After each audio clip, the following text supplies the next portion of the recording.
When I moved out at 17, I thought the hardest thing would be bills and laundry. Instead, it was the man who moved in next door. He was quiet and helpful at first, held doors, smiled in the hallway. But I felt watched. The smile that lingered too long, footsteps a beat behind me, a shadow in the stairwell when I left for class. We tell ourselves reasons. I told myself he was lonely. I should have listened to the small alarms in my skin. Little things piled up until they weren't little. A folded note in my mailbox that said I looked pretty, chocolates left on my table, the same quiet face at a party, at a lecture, on a late bus home. Once on that bus, he shifted seats until he could see me without turning his head. People slept or scrolled around us. No one met his eyes. I told him calmly to back off.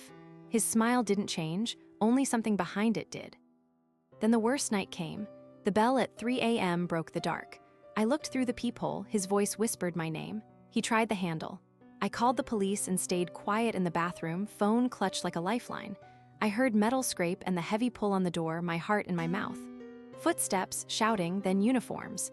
The officers dragged him out, handcuffs biting into his wrists. He screamed and went limp.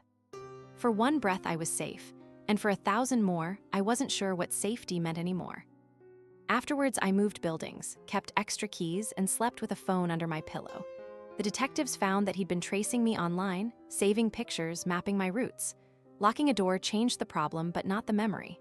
Months later, I still flinch when footsteps follow, when a driver takes an unexpected turn. I tell this now because the thing that saved me wasn't bravery alone.